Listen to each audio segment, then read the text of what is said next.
بسم اللہ الرحمن الرحیم۔ السلام علیکم سامعین، کتاب کا نام ہے امام جعفر صادق علیہ السلام ولادت سے شہادت تک، اور یہ ہے کاشان بصیرت کا یوٹیوب چینل، جہاں پر ہم اس کتاب کو پڑھتے ہوئے پیج 389 پر آ گئے ہیں، اور یہ ہے پارٹ نمبر 28، اور اس میں ہیڈنگ ہے مذہب شیعہ اور مذاہب اربعہ کا ایک سرسری جائزہ۔ مجھے بہت شوق تھا سامعین اس کو پڑھنے کا، یہ ہم مل کر پڑھتے ہیں۔ لکھا ہے کہ بہت سے لوگ یہ سوال اٹھاتے ہیں کہ شیعہ اصول دین میں مذہب اشعری اور فروعات دین میں مذاہب اربعہ کی تقلید کیوں کرتے ہیں، اور مذہب اہل بیت علیہ السلام پر ہی کیوں اکتفا کرتے ہیں، جیسا کہ الازہر یونیورسٹی کے وائس چانسلر سلیم بشری نے بھی سید عبدالحسین شرف الدین علیہ رحمہ سے یہی سوال کیا تھا، اور سید بزرگوار نے انہیں ان کے سوال کی شافی جواب دیا تھا۔ ہم اپنے قارئین کی ضیافت طبع کے لیے اس سوال و جواب کو ذیل میں پیش کر رہے ہیں۔ سوال نمبر 1، میں آپ سے یہ سوال کرتا ہوں کہ شیعہ جمہور مسلمانوں کے مذاہب کی پیروی کیوں نہیں کرتے؟ سوالیہ نشان۔ میری مراد یہ ہے کہ وہ اصول دین میں اشعری مذاہب اور فروعات دین میں مذاہب اربعہ کی رائے کیوں نہیں اپناتے، حالانکہ سلف صالح کا دین بھی یہی تھا، اور وہ انہیں تمام مذاہب سے زیادہ صحیح اور افضل سمجھتے تھے۔ ہر زمان و مکان میں ان کا ان مذاہب کے مطابق عبادات کے صحیح ہونے پر اتفاق تھا، اور وہ بالاجماع ان مذاہب کے بانیوں اور لٹیروں کو عادل و مجتہد، امین و متقی، زاہد و پاک دامن اور اچھی سیرت و اعلیٰ علمی و عملی اقتدار کا حامل سمجھتے تھے۔ اس کے بعد نمبر 2 لکھا ہوا ہے کہ آپ بہتر جانتے ہیں کہ آج ہمیں اتحاد و اتفاق کی کتنی زیادہ ضرورت ہے، اور یہ بھی آپ کے علم میں ہے کہ دشمنان اسلام کے سینے میں ہمارے خلاف کینہ و حسد، ان کے سینے ہمارے خلاف کینہ و حسد سے پر ہیں، اور وہ ہمیں ختم کرنے کے لیے ہر حربہ آزما رہے ہیں۔ اس سلسلے میں انہوں نے اپنی آراء مضبوط کر لی ہیں اور اپنے دلوں کو خواب غفلت سے بیدار کر لیا ہے، لیکن ہم مسلمان ہیں کہ غفلت و نادانی میں پڑے ہوئے ہیں، اور دشمنوں پر اپنی کمزوریاں عیاں کر کے انہیں اپنے خاتمے کی راہ دکھا رہے ہیں۔ پیج 390۔ ہماری قوم پراگندگی کا شکار ہے، اور ہم نے گروہی اختلافات، فرقہ بندی اور تعصب کی فضا قائم کر کے پرچم وحدت کو تار تار کر کے رکھ دیا ہے۔ اتفاق و اتحاد کی فضا مقدر ہو چکی ہے، اور ایک دوسرے کو گمراہ کہتا ہے تو دوسرا پہلے سے بیزار ہو جاتا ہے، اور یوں ہم ظالموں، خوخار بھیڑیوں کے پنجوں اور لالچی کتوں کی للچائی ہوئی نظروں کا نشانہ بنے ہوئے ہیں۔ اچھا، آگے لکھا ہے کہ کیا آپ کو ان باتوں سے کوئی اختلاف ہے؟ سوالیہ نشان، اور پھر لکھا ہے وسلام۔ اب جواب نمبر 1، شیعہ حضرات کا اصول دین میں اشارہ الف شین الف عین ر اشاعرہ کا ہم خیال نہ ہونا، اور اسی طرح فروعات دین میں مذاہب اربعہ کے علاوہ مذہب کو اپنانا کسی گروہی اختلاف، فرقہ بندی اور تعصب کی وجہ سے نہیں، بلکہ شرعی دلائل ہمیں ائمہ اہل بیت علیہ السلام کے مذہب کو اپنانے پر مجبور کرتے ہیں، کہ جو آغوش رسالت صلی اللہ علیہ وآلہ وسلم کے پروردہ اور خاندان وحی کے افراد ہیں۔ انہی وجوہات کی بنا پر ہم دین کے اصول و عقائد، اصول فقہ و قواعد، کتاب و سنت کے معارف، اخلاق و آداب اور ہر طرح کے کاموں میں انہی ہستیوں کا دامن تھامے ہوئے ہیں۔ ہم نے اس کی راہ کا انتخاب صرف اس لیے کیا ہے کہ ہم ادلہ و براہین کے سامنے سر تسلیم خم کرتے ہیں، اور سنت پیغمبر گرامی صلی اللہ علیہ وآلہ وسلم قدر کے حضور اظہار عبودیت کیے ہوئے ہیں۔ اگلا پیراگراف ہے کہ اگر شرعی دلیلیں ہمیں آل محمد علیہ السلام میں سے ہونے والے ائمہ طاہرین علیہ السلام کی مخالفت کی ذرہ برابر بھی اجازت دیتی، یا ہمارے لیے دوسرے مذاہب کے مطابق اعمال انجام دینا تقرب الہی کا ذریعہ ہوتا، تو ہم بھی قدم بہ قدم جمہور مسلمین کے نظریے پر چلتے، تاکہ دوستی کی پہچان محکم تر اور رشتہ اخوت مضبوط تر ہو جاتے، لیکن قطعی دلیل مومن کے لیے سنگ راہ بنی ہوئی ہیں، اور خواہشات میں حد فاصل کا کردار ادا کر رہی ہیں۔ اگلا ہے اب جواب نمبر 2، علاوہ عظیم جمہور کے پاس ان کے مذاہب کے رجحان کی بھی کوئی دلیل نہیں چجائے کہ ان پر عمل کرنا واجب ہو۔ ہم نے مسلمانوں کے دلائل کو بڑی گہرائی و باریک بینی کے ساتھ ملاحظہ کیا ہے، لیکن ہمیں ان میں کوئی بھی صحیح اور قابل احتجاج نظر نہ آئی، ماں سوائے اس کے کہ جو آپ نے ان کے اجتہاد و امانت اور عدالت و جلالت کا تذکرہ کیا ہے۔ اب نیچے لکھا ہے کہ لیکن واضح رہے کہ اجتہاد و امانت اور عدالت و جلالت صرف انہی میں ہی نہیں بلکہ ان کے علاوہ بھی ان صفات کے حامل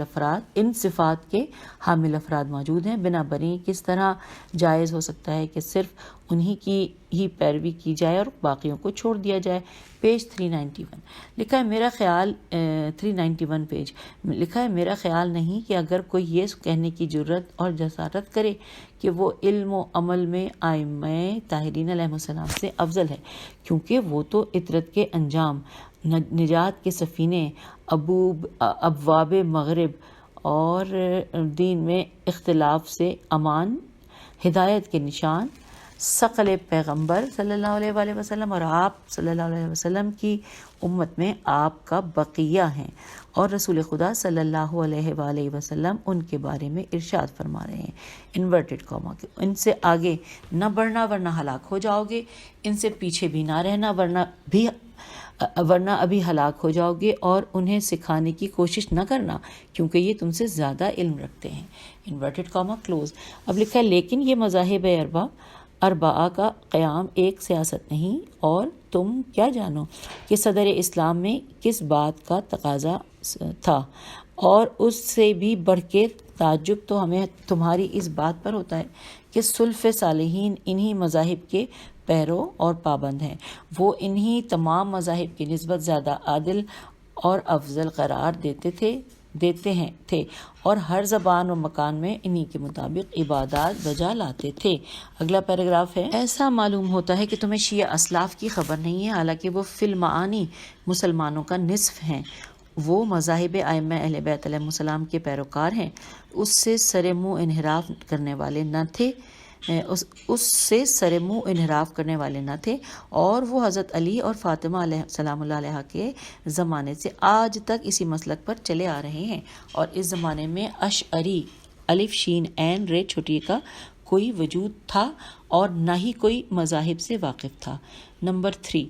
ابتدائی 3 ادوار سے مسلمانوں میں سے کوئی بھی ان مذاہب اربعہ پر عمل نہ کرتا تھا۔ یہ مذاہب کجا اور ابتدائی 3 سنہری ادوار کے مسلمان کجا؟ کیونکہ اشعری 270 ہجری میں دنیا میں آئے اور 330 ہجری میں دنیا سے چلے گئے۔ احمد بن حنبل نے 164 ہجری میں دنیا میں آنکھ کھولی اور 241 ہجری میں سفر آخرت کو اپنا لیا۔ شافعی کی ولادت 150 ہجری میں ہوئی اور وہ 206 ہجری کو انتقال کر گئے۔ پیج 392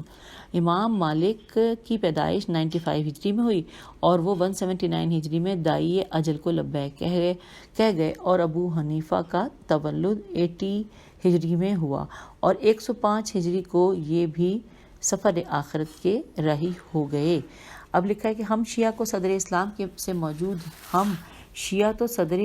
سے موجود ہیں اور ائمہ اہل بیت علیہ السلام کے طریقے و ہدایت پر چلے آ رہے ہیں،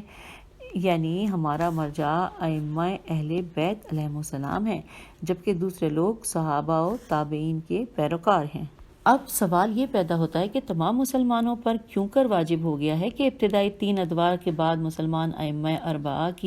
کے مسالک کو اختیار کر لیں اور اس مذہب کو ترک کر دیں جس پر شروع سے عمل ہوتا چلا آ رہا ہے؟ سوالیہ نشان۔ اور یہ بات بھی اظہر من الشمس ہے کہ مذاہب اہل سنت میں جتنے بھی اختلافات موجود ہیں وہ شیعہ و سنی اختلافات سے کچھ کم نہیں ہیں۔ اس پر فریقین کی اصول و فروع کی ہزاروں کتب شائع ہیں۔ بنابراین بار بار یہی رٹ کیوں لگائی جا رہی ہے کہ شیعہ سنی کا مخالف ہے، اور یہ کیوں نہیں بیان کیا جاتا کہ سنی بھی شیعہ کا مخالف ہوتا ہے، اور اس بات کو بھی کیوں نہیں ہوا دی جاتی کہ اہل سنت کے بارے میں گروہ دوسرے بعض سے مخالفت رکھتے ہیں۔ جب 4 مذاہب کے ہونے سے کچھ نہیں بولا جاتا تو 5 مذاہب ہونے میں کیا مسئلہ ہے؟ کس عقل میں یہ بات آتی ہے کہ مذاہب اربعہ ہونا اتفاق کی علامت ہے اور جو ہی پانچواں مذہب آئے گا مسلمانوں کا اتفاق ختم ہونا شروع ہو جائے گا،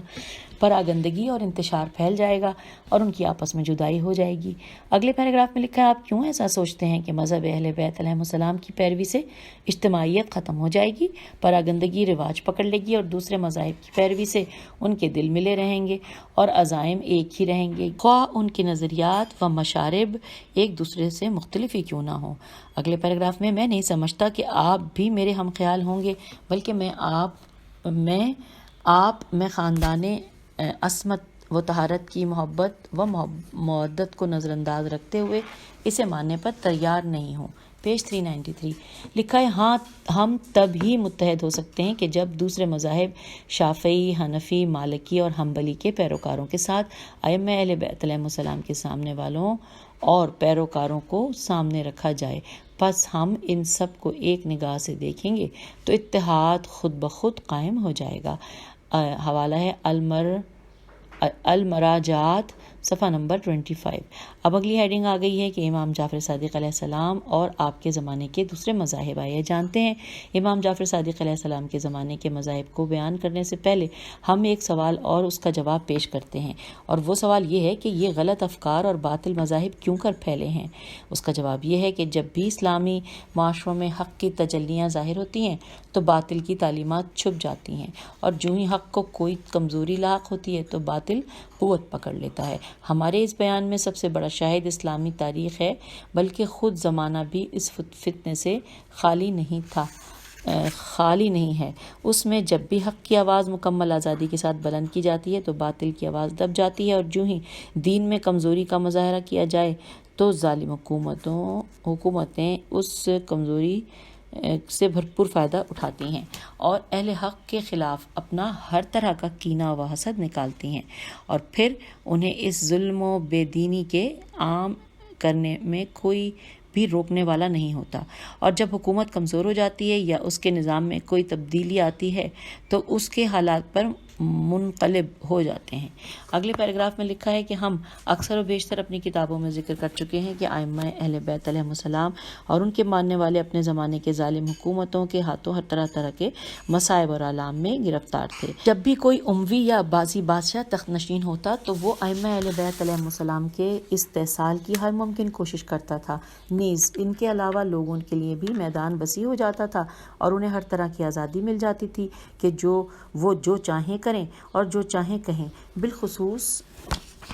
پیج 394 بالخصوص اس صورت میں کہ جب ان کے اہداف و مقاصد حکومت کے اہداف و مقاصد کے ساتھ مل جاتے تھے۔ پس ان زمانوں میں ظالم حکومتوں کو اسلامی معاشرے میں باطل و بے بنیاد باتیں پھیلانے کا پورا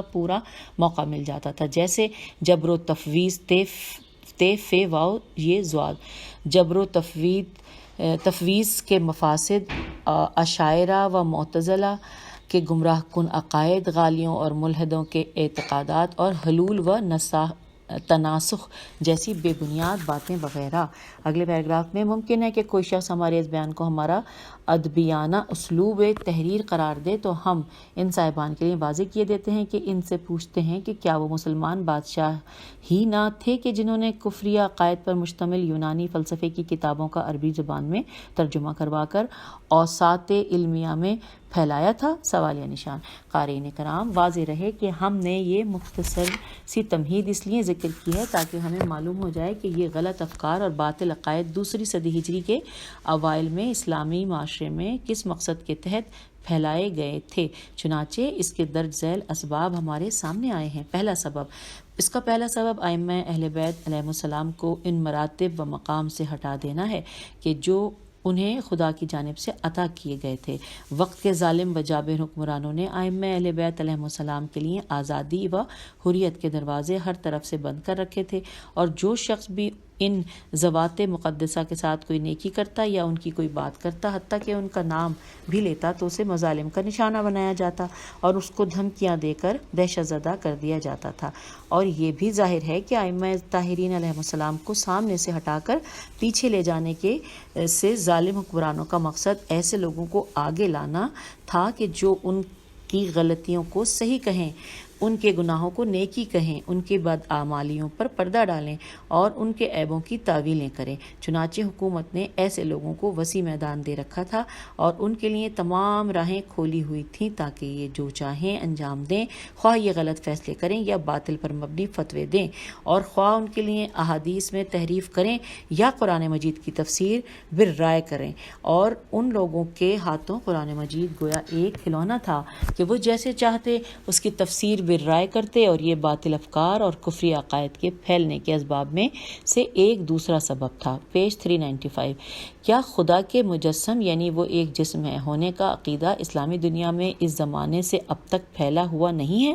اور میں نے خود کئی بار ذرائع ابلاغ جیسے ٹیلی ویژن اور ریڈیو وغیرہ سے سنا ہے کہ معاذ اللہ خدا آسمان دنیا پر اترا ہے۔ نیز میں نے بعض عرب ممالک میں بعض مشائخ سین واو حمزہ سے یہ بھی سنا کہ شب معراج حضور نبی اکرم صلی اللہ علیہ وآلہ وسلم نے اپنی آنکھوں سے دیکھا تھا، حالانکہ یہ سب جانتے ہیں کہ یہ کفریہ عقیدہ توحید کے سراسر خلاف اور ان قرآنی نصوص کے بالکل برعکس ہے، جیسا کہ وہ ارشاد فرماتا ہے، ترجمہ کے انورٹڈ کاما آنکھیں اس کا ادراک نہیں کر سکتی انورٹڈ کاما کلوز، اور لن ترانی یعنی تم مجھے ہرگز نہ دیکھ سکو گے۔ اس کے علاوہ عقلی دلائل اور احادیث صحیحہ سے بھی اس تجسیم باری کی نفی ہو، تے جیم سین یہ میم بے الف رے چھٹیے کی نفی ہوئی ہے۔ جب اس زمانے میں علماء سین واو حمزہ نے توحید جیسے عظیم عقیدے میں تلائب تے لام الف عین بے کرنے سے گریز نہیں کیا تو اس کے علاوہ چیزوں کی حیثیت ہی کیا ہے؟ جیسا کہ ابن ابی الحدید نے شرح نہج البلاغہ میں ایسے بہت سے اباطیل اور اکاذیب اور کفریات کا ذکر کیا ہے جنہیں پڑھ کر اسلام اور مسلمانوں کی پیشانی پسینے سے شرابور ہو جاتی ہے۔ اس کا تیسرا سبب اگلا پیراگراف ہے کہ اس کا تیسرا سبب لوگوں میں عزت اور شہرت پانے کی محبت ہے۔ پرانے وقتوں میں کہا جاتا تھا کہ ترجمہ کسی کی مخالفت شروع کر دو تاکہ تمہیں بھی شہرت مل جائے۔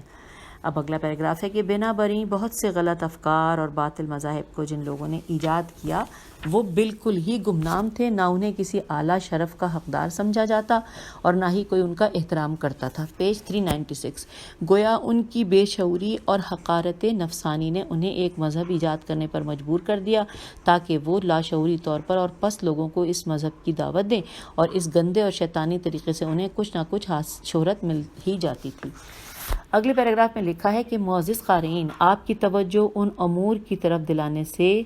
ہمارا مقصد یہ سمجھانا تھا کہ امام جعفر صادق علیہ السلام کے دور میں باطل مذاہب کی ترویج کیسے اور کیوں کر ممکن ہوئی۔ ان تمام مذاہب میں سے ہر ایک مذہب کے کچھ ماننے والے تھے جو ان کی اندھی تقلید پر ڈٹے ہوئے تھے اور ان غلط افکار کی ترویج و اشاعت میں مگن تھے، اور وہ زیادہ تر اپنی اس باطل پرستی کا نشانہ دین سے دور اور بے خبر لوگوں کو بناتے تھے۔ اگر ہم ان مذاہب کے بارے میں یہ کہیں کہ ان میں سے ہر ایک مذہب کا رخ امام علیہ السلام کے مقابل جنگی تیر کے رخ کی مانند تھا تو غلط نہ ہوگا، حالانکہ آپ علیہ السلام کا خط وہی اپنے نانا رسول خدا والا خط تھا۔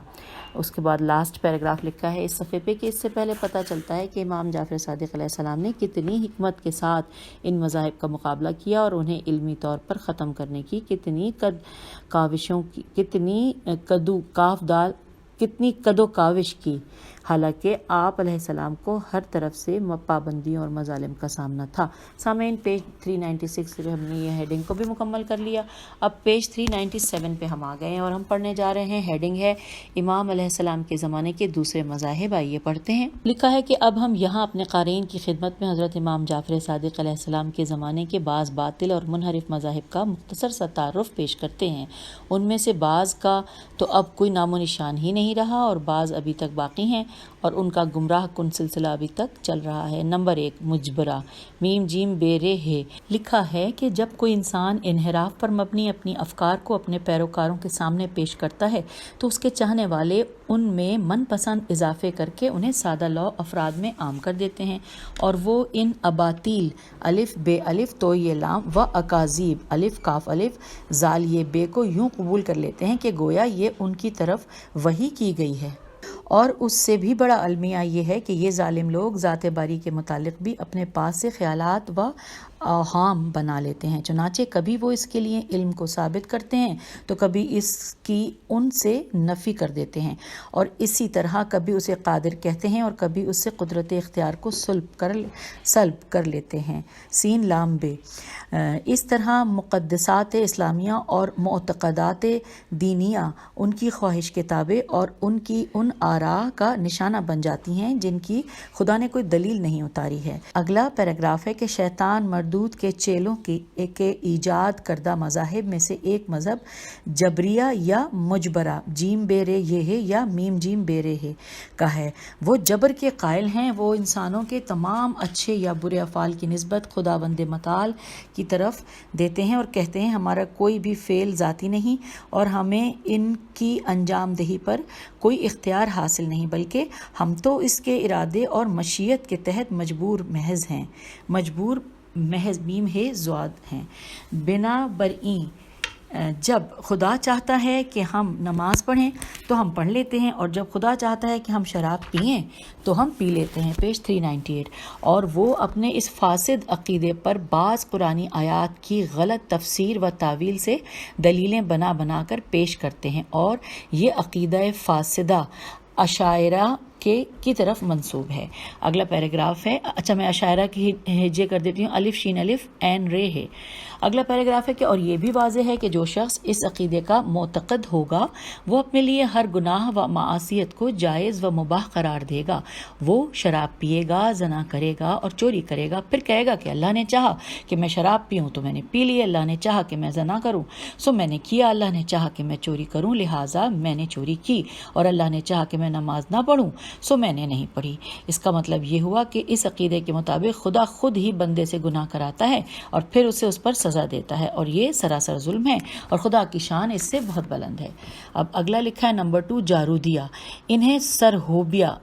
بھی کہا جاتا ہے۔ میں جارودیہ کی بھی ہجے کر دیتی ہوں، جی ملف رے واو دال یہ ہے، اور یہ لکھا ہے انہیں سرہوبیہ سین رے ہے واو بے یہ ہے بھی کہا جاتا ہے۔ اس کی نسبت ابو الجارود زیاد بن منظر سرہوب کی طرف دی جاتی ہے۔ وہ اندھا تھا اور افراد کا الف رے الف توئے کا قائل تھا، یعنی وہ کہتا تھا کہ اولاد سیدہ فاطمہ زہرا سلام اللہ علیہا میں سے ہر فرد امام ہے اور اس کی اطاعت فرض ہے۔ اب آگے چلتے ہیں، اگلا ہے نمبر 3 حروریہ ہے رے واو رے یہ ہے۔ لکھا ہے اس کے بارے میں کہ یہ مذہب جنگ صفین میں حکمین کی تحکیم کے سبب ایجاد ہوا۔ انہوں نے امیر المومنین حضرت علی علیہ السلام کے خلاف خروج کیا، اس لیے انہیں خوارج کہا جاتا ہے، اور سرزمین حرورہ میں انہیں قتل کیا گیا، اس وجہ سے انہیں حروریہ بھی کہا جاتا ہے۔ حرورہ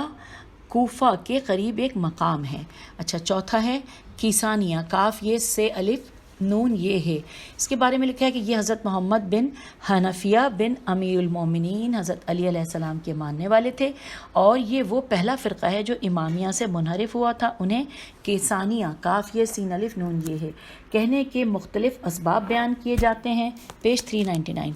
ایک قول یہ ہے کہ ان کی نسبت حضرت علی علیہ السلام کے ایک غلام کی طرف جاتی ہے، اور ایک دوسرے قول کے مطابق کیسان کاف یہ سین الف نون حضرت مختار بن ابی عبیدہ الثقفی کا نام ہے۔ جب ان کے والد انہیں اٹھا کر امیر المومنین حضرت علی علیہ السلام کے پاس لائے تھے تو آپ علیہ السلام ان کے سر پر ہاتھ پھیرتے تھے اور یہ کہتے تھے کہ کیس کیس، یعنی کہ اے زیرک اے دانا۔ اس فرقے کا عقیدہ یہ تھا کہ حضرت امام حسین علیہ السلام کے بعد منصب امامت آپ علیہ السلام کے بھائی حضرت محمد حنفیہ کا حق ہے، وہی مہدی ہیں جن کے ذریعے سے خداوند عالم زمین کو عدل و انصاف سے بھر دے گا۔ وہ زندہ ہیں اور ان کی وفات نہیں ہوئی، اور وہ یمن میں حبل رضوی میں غائب ہو گئے ہیں۔ رضوی ہے یا رضوی، ریزواد واو چھوٹی ہے۔ اگلا پیراگراف ہے کہ باوجود اس کے جناب میں امامت کی شرائط نہیں پائی جاتی تھی، مگر کچھ لوگوں نے انہیں خواہ مخواہی حد سے بڑھا دیا اور انہیں امام کہہ ڈالا، اور جب دلائل کی باری آئی تو ان لوگوں نے ان کی امامت کے ایسے بےہودہ اور مضحکہ خیز دلائل دیے کہ جنہیں سن کر اپنے بیٹے کے غم میں رونے والی بھی ہنس پڑتی ہے۔ ہمیں اب تک یہ نہیں معلوم ہو سکا کہ اس مذہب کا بانی کون تھا، کس نے اس کام کو شروع کیا تھا؟ کس نے اس فاسد عقیدے کو شیعوں میں ہوا دی تھی؟ اور ان کے کیا کیا شیطانی اہداف تھے؟ اگلے پیراگراف میں لکھا ہے نہیں معلوم کہ اس فکر کی ابتدا خود محمد بن حنفیہ نے ہی کی تھی یا لوگوں کی ایک جماعت نے اس کی نسبت ان کی طرف دی تھی۔ بہر صورت یہ فکر بعض اذہان میں راسخ ہو گئی تھی اور ایک جماعت نے اس مذہب کو اپنا لیا تھا، اور حضرت محمد حنفیہ کی وفات کے بعد وہ ان کے بیٹے ابو ہاشم عبداللہ کی امامت کے قائل ہو گئے تھے، اور اسی وجہ سے وہ ہاشمیہ ہے الف شین میم یہ ہے کے نام سے بھی مشہور تھے۔ عبد المالک بن سلیمان نے سرزمین شام کے علاقے الحمیمہ الف لام ہے میم یہ میم ہے میں اسے زہر دلوا کر قتل کرا دیا تھا۔ اگلا پیراگراف ہے ظاہراً ایسا معلوم ہوتا ہے کہ اب اس مذہب کے آثار ختم ہو چکے ہیں اور ان کا کوئی بھی پیروکار یا عقیدت مند باقی نہیں رہا۔ ہم آ گئے پیج نمبر 400 پر، اور یہاں پر اگلا ہے حیانیہ ہے یہ الف نون یہ ہے۔ یہ حیان بن سراج کے طریقے پر چلنے والے ہیں۔ ان کا گمان یہ ہے کہ حضرت علی علیہ السلام کے بعد حضرت محمد حنفیہ امام ہیں، اور حضرت امام حسن علیہ السلام اور حضرت امام حسین علیہ السلام کا منصب امامت میں کوئی حصہ نہیں ہے، اور رزامیہ ریز الف میم یہ ہے بھی انہی میں سے ہیں۔ اگلا ہے رزامیہ ریز الف میم یہ ہے، یہ رازم کے پیروکار ہیں۔ یہ ابو ہاشم بن محمد بن حنفیہ کے بعد عبداللہ بن عباس تک امامت منصوصہ میم نون سواد واو سواد ہے کے قائل ہیں۔ اس سے مراد وہی رازم بن مسلم ہے جو خالد بن عبداللہ القصری الف لام قاف سین رے چھوٹی اے الکوفی کا غلام تھا۔ شیخ طوسی رحمۃ اللہ علیہ نے اسے امام جعفر صادق علیہ السلام کے اصحاب میں سے شمار کیا ہے، اور شیخ محمد بن عمر بن عبدالعزیز کشتی نے عبدالعزیز کشی کاف شین چھوٹی ہے نے اس کے بارے میں احادیث بھی نقل کی ہیں۔ اگلا ہے مر جائے میم رے جیم اور پھر ہے اس کے اوپر حمزہ ہے۔ یہ لکھا ہے یہ کلمہ الارجا الف لام الف رے جیم الف پھر حمزہ بمانی تاخیر سے مشتق ہے، اور اس فرمان الہی سے ماخوذ ہے جو کہ سورہ توبہ کی آیت نمبر 106 میں ہے، کہ یعنی ان کا معاملہ اس وقت تک مؤخر کر دیا گیا ہے کہ جب تک اس کی تاخیر چاہتا ہے، اور اس کے بعد وہ انہیں عذاب دے گا یا ان کی توبہ قبول کر لے گا۔ اب آئیے آگے پڑھتے ہیں۔ لکھا ہے ایک قول یہ ہے کہ الارجا سے مراد گناہان کبیرہ انجام دینے والے کے حکم کو قیامت تک مؤخر سمجھنا ہے۔ بنا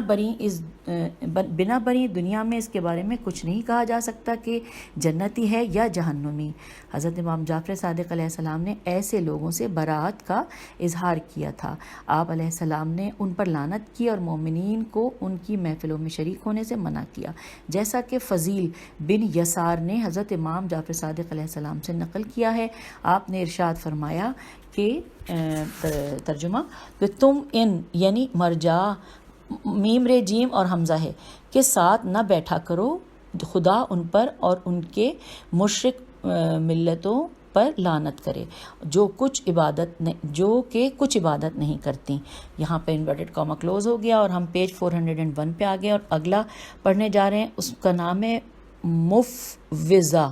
میم پہ پیش ہے، فے واو کے نیچے زیر ہے، اور پھر زواد ہے اور زواد پہ زبر ہے۔ یہ لفظ بہت سے گروہوں کے لیے استعمال کیا جاتا ہے۔ ان میں سے ایک گروہ وہ ہے جس کا گمان یہ ہے کہ خداوند عالم نے حضرت محمد مصطفیٰ صلی اللہ علیہ وآلہ وسلم کو خلق کر کے پورے جہان کا ہر امر ان کے سپرد کر دیا ہے، اور وہی اس دنیا مافیہ کے خالق ہیں۔ بقول دیگر خداوند عالم نے یہ سارے امور حضرت علی علیہ السلام یا تمام ائمہ کے سپرد کر دیے ہیں، تو یہ صریحاً کفر و شرک ہے۔ اگلا پیراگراف ہے کہ تفویض تے فے واو یہ زواد۔ تفویض کے اور بھی بہت سے معنی ہیں جنہیں یہاں ذکر کرنے کی کوئی ضرورت نہیں ہے۔ یہاں جو چیز ہم بیان کرنا چاہتے ہیں وہ اس عقیدے کے ابطال الف بے توئے الف لام ہے کہ بندوں کے افعال میں خداوند عالم کا کوئی عمل دخل نہیں، اور بندے اپنے افعال میں بالکل آزاد ہیں۔ خدا کا کام تو بس انہیں خلق کرنا اور انہیں قدرت عطا کر کے تمام امور ان کے حوالے کر دینا ہے، اور اب مستقل طور پر انہیں آزادی حاصل ہے کہ وہ جو چاہیں کرتے پھریں۔ اس کا مطلب یہ ہے کہ اس کے بعد خدا اپنی مخلوق کے کسی بھی معاملے میں کچھ بھی اختیار نہیں رکھتا۔ یہ عقیدہ معتزلہ میم عین تے ز لام ہے کی طرف منسوب ہے، اور بلا شبہ یہ فاسد عقیدہ ہے، اور اب اگلے پیراگراف میں لکھا ہے کہ اور سب سے بہترین بات اور سب سے صحیح ترین عقیدہ امام جعفر صادق علیہ السلام کا فرمان ہے انورٹڈ کاما کہ دین خدا میں نہ جبر ہے نہ تفویض بلکہ اصل معاملہ ان دونوں صورتوں کے درمیان ہے. تو انورٹڈ کاما کلوز. پھر لکھا ہے کہ علاوہ بری ہم نے اپنی کتاب الامام المہادی من المہد الی اللحد میں جبر و تفویض کے بطلان میں کے بارے میں امام جعفر صادق علیہ السلام کا ایک رسالہ اور آپ کا کلام ذکر کیا ہے. تو سامعین یہاں پر ہم نے یہاں تک کی ریڈنگ کر لیے. اس کے بعد آگے چلیں گے انشاءاللہ اگلی ریکارڈنگ میں. خدا حافظ، فی امان اللہ.